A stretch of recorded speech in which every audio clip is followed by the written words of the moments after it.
Hi, this is Charlie. I just wanted to share with you a message about what's going on in Ukraine, Russia's invasion of Ukraine, what we're thinking about, and what we're making sure that we're doing for you, our clients. This message is only meant for our clients.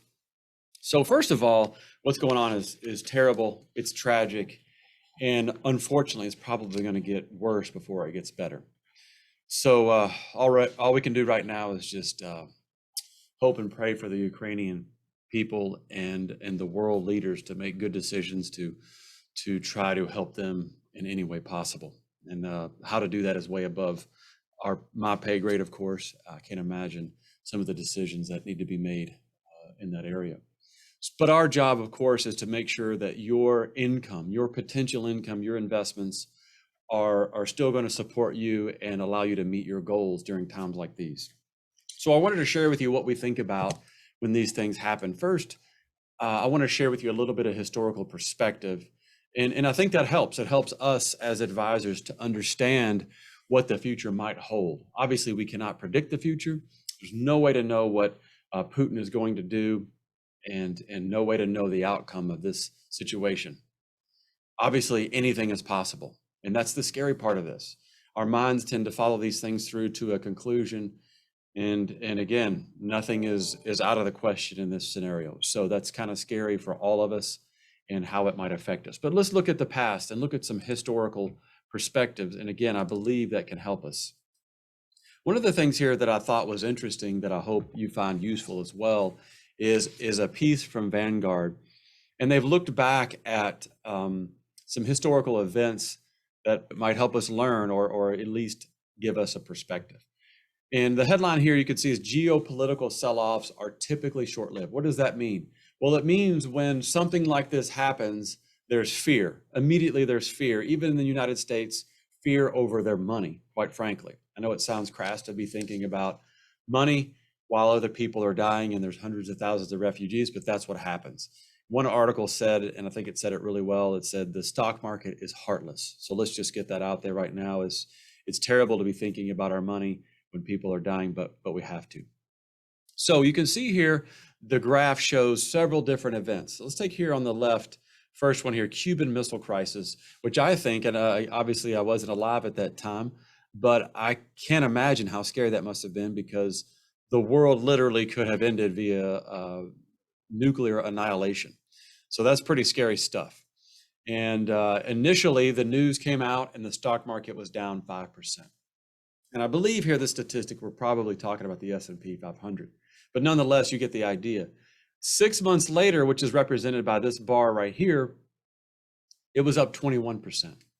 1 year later, after the initial news, the stock market was up 26%. You can see other events since the early 60s and onward and the effect that they've had on the stock market. The impeachment proceedings had an effect that you might have thought the Cuban Missile Crisis would have. So the stock market makes no sense sometimes in the short term, and we know that to be true. So that's why the uncertainty and the predictability is just not possible. So you see other events here. I'll skip down here to the Iraq War in 2003. The initial news of the invasion down 3%, 6 months later, 19%, 1 year later, 27%. 2014, the Ukraine conflict started when I think Russia annexed Crimea, and that was a scary time as well. But the stock market didn't miss much of a beat. I will tell you that Russia and Ukraine, part of the world economy, is very, very small percentage. I believe I saw a number in the range of 1% or less as far as their impact on the overall global economy. So again, although it's tragic there, people are losing their lives, unfortunately. The impact on the overall economy is smaller than we might think. This is an interesting graph. This is an article from a person we respect a lot. It's their blog called A Wealth of Common Sense. It's Ben Carlson. So he took a look at World War I, World War II, and some other wars as well. There's books written on this. But this was interesting, I thought, in that this is World War II, and Hitler invaded Poland on September 1st, 1939. And so you can see that for a while, this is a whole year, even though the initial reaction was very, very bad. For a whole year, the stock market looked to be about even. I don't know what event this is. Clearly, it was a bad reaction, but I do know a couple of things. December 1941 is when Pearl Harbor was invaded. So that's right in here, I should say. Actually, forgive me, right about in here. So at the very worst of the war for the United States, the bottom of the market was very close. In fact, within it looks like about 6 months, the stock market bottomed out. Now, why is that important? It's important because the very bottom of the market happens in the worst time of this war that you could possibly imagine. So who could have known or possibly known that that was the time to invest, or if you were out of the market, get back in the market, which we know to be nearly impossible, because this example perfectly illustrates who in their right mind is going to get back in the market. This is the perfect time to buy when we have been invaded in Pearl Harbor and we're entering World War II. So it's pretty scary the way these things work. 1939 to the end of the war, 1945 or later, the stock market was up. This is the Dow, was up 50% total, or an annualized rate of return of 7% per year. So it's pretty incredible to think this is how the stock market reacted. Now, this is a long time. You think about, I'm getting ready to retire. Again, this is World War II.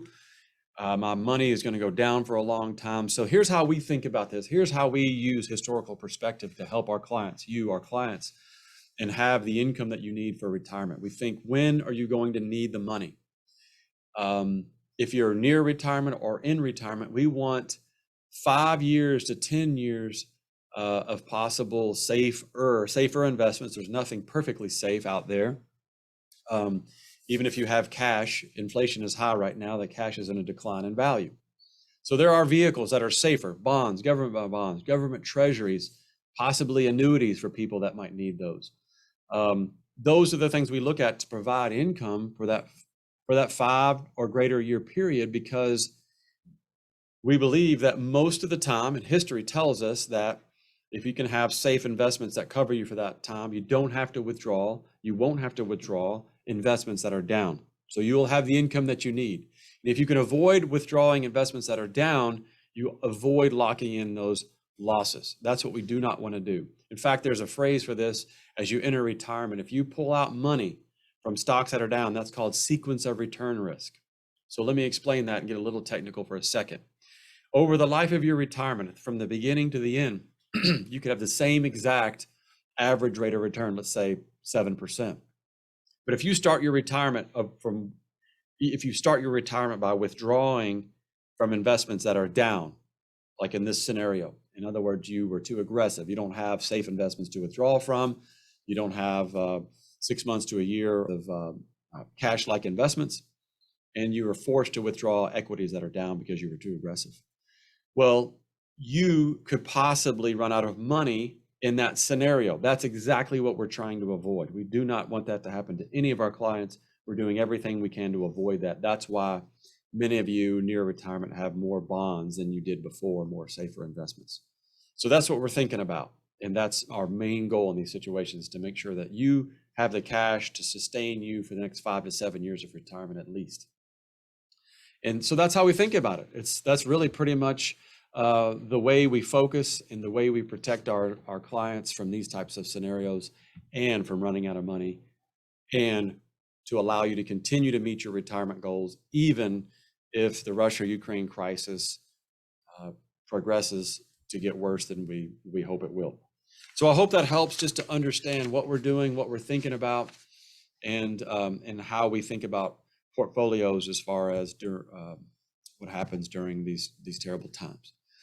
We appreciate you, our clients. We hope this helps to bring a little bit of peace of mind to you and know that what we're thinking about. We appreciate any of your comments, calls, concerns, and we love to address those. You are why we are here, of course. So we want to talk to as many of you that want to talk to us and address your questions and concerns. So again, we appreciate you. Thank you so much. And we look forward to hearing from you. Thank you.